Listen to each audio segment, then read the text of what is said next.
Everyone, we got a fun one here. So this is a couple 0 days that Ivanti is experiencing and has told their customers about. So let's get going. Oops. Sorry. All right, so Ivanti announced two security vulnerabilities. They're associated with an on-prem endpoint manager mobile software product. And so that is the EPMM that you'll hear us reference moving forward. So these two vulnerabilities are categorized as CVE 2025-4427 and CVE 2025-4428. These vulnerabilities are considered 0 days, and these two flaws should have immediate attention according to Ivanti and CISA, etc. And so they released some patches, and these patches are for the following versions of EPMM, which are versions 11.12.0.5, 12.3.0.2, 12.4.0.2, and 12.5.0.1. And again, they're urging their customers to please go ahead and check that out and take care of that. And then so they do have a security advisory, and this is their security advisory. So you can click on the link that is in the presentation, or you can just go to Ivanti and find it. And then so anyway, so it was created on May 13th. It was modified about 20 minutes after it was created, and it talks about an authentication bypass and a remote code execution. And basically what it is that the bad guys or threat actors are chaining these two together, and they're taking advantage of customers. All right, so the summary again. Ivanti recognized a 0 day, and these 0 days are being targeted. CVE 2025-4427, which is medium severity authentication bypass flaw in the EPMM's API component. This allows attackers to access protected resources. And then CVE 2025-4428 is a high severity remote code execution vulnerability, and this allows attackers to execute arbitrary code via maliciously crafted API requests. Okay, Ivanti provides information on their website, which kind of just showed you, to help customers mitigate and protect their products. And this is a quote from their site, which they state, in addition to rapidly and proactively providing a patch, Ivanti has mobilized additional resources and support teams to assist customers and is actively collaborating with security partners, the broader security community, and law enforcement. They are also engaging with the maintainers of those open source libraries that are affected. All right, so the details again. We've already talked about CVE 2025-4427, authentication bypass, and CVE 2025-4428 is the remote code execution. They're being chained together. This involves leveraging the authentication bypass in the API to then exploit the remote code execution vulnerability through the crafted requests. Okay, when it's changed and it's a successful exploitation, it can lead to unauthenticated remote code execution on the systems. Okay, at the time of the disclosure, Ivanti has acknowledged that they have some customers who may have been affected already. These vulnerabilities only affect the on-prem EPMM product. It does not affect some of their other products, Neurons for MDM, Ivanti Sentry, and other products are not affected, just the on-prem EPMM. And then if you go to Shadow Server, it is showing that there are instances, and they're tracking these exposures online for us. So here's some common terms that if you've read the articles and you're not super knowledgeable about cybersecurity or technology yet, these terms may help you. So API stands for Application Programming Interface. This is the term in the acronym is discussed as the component of the EPMM that contains the vulnerability.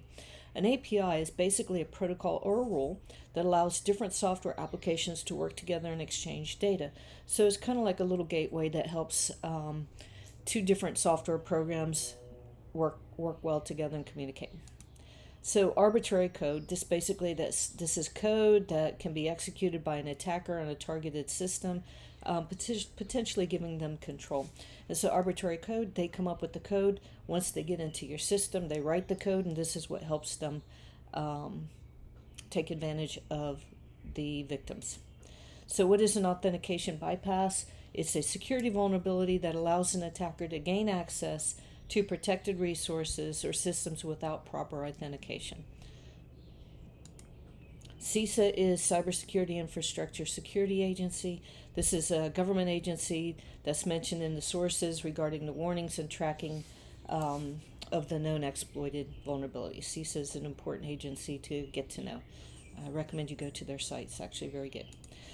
Chained is just a term. It's like it comes from, I think, daisy chained, and basically it describes that if there is more than one vulnerability, there are multiple vulnerabilities that can be exploited. An attacker or threat actor will take one vulnerability to gain access, and then they'll take the next vulnerability to leverage that access to get somewhere else, and then they'll take advantage of that, and they'll just keep moving along until they get what they want when they're in your system. CSA, Cloud Service Appliance. This is an Ivanti product that was mentioned in some of the sources that I read for this presentation. EPMM, we mentioned it earlier. It is Endpoint Manager Mobile, the specific Ivanti product that is affected by these two vulnerabilities. So MDM is Mobile Device Management. It's referenced as part of the Ivanti neurons for MDM, Mobile Device Management. Cloud product, not affected by the EPMM vulnerabilities. RCE, we talked about this a little bit already, but it's a remote code execution. It's a vulnerability that allows an attacker to run commands or code on a remote system. The result of chaining the two vulnerabilities that we talked about basically is the result of this. And so I found a pretty good explanation from Imperva about RCE. So I'm just going to read what they posted, and it's actually really good. RCE is considered part of a broader group of vulnerabilities known as arbitrary code execution, or ACE. RCE are possibly the most severe type of ACE because they can be exploited even if an attacker has no prior access to the system or device. RCE is equivalent to a full compromise of the affected system or application and can result in serious consequences such as data loss, service disruption, deployment of ransomware and other malware, and lateral movement of the attacker to other sensitive IT systems. So that's actually a really good explanation, and it kind of gives you an idea of how impactful it can be if this occurs.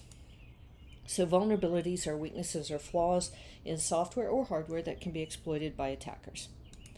0 day, it references a vulnerability that is unknown to the software vendor and for which no patch exists or existed when it was first exploited in the wild.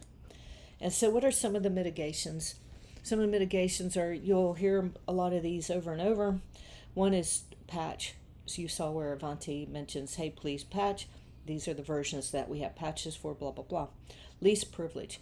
When things get chained together by the bad guy, they can be stopped by the fact that they can't get any further because the way they entered is through like endpoint A. And endpoint A only has access to the internet. Then that stops them.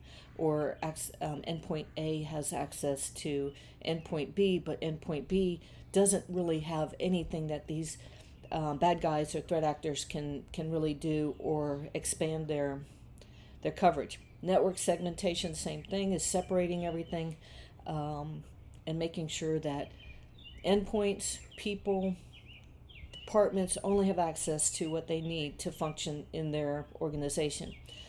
Monitor systems, especially if you know that you have a vulnerability and you've patched it or you haven't patched it. Monitor your systems just for a little bit more activity. Be a little bit more aware than you normally are, but you should be monitoring your systems anyway. Multi-factor authentication, that one, just you don't want people just to be able to use their password, and you want an extra layer of protection. I would tie this in also with least privilege and network segmentation. If you have these in place, it limits what a threat actor can do if they actually can get in. And then always review your incident response plan. This isn't always a panic situation, But when you realize that you may have some vulnerabilities, it's a good time to take a few minutes or a little while, go through your incident response plan, make sure everyone's familiar with it and that there's nothing missing. And the credits, this one, had read a few articles. I did use Notebook LM to arrange my notes and to organize some of my terms and acronyms in alphabetical order. I used Gemini for the images, went to Ivanti community, retrieved from their website, NVD, CVE site. Bleeping Computer was the first article I read. And of course, we mentioned that I went to Imperva for the RCE clarification. Alrighty, so that's it. Ivanti EPMM 0 days. This is May 2025. These are the CVEs. Take a few minutes, read a couple articles. Bleeping Computer is very good. And thank you. See you later. Bye bye.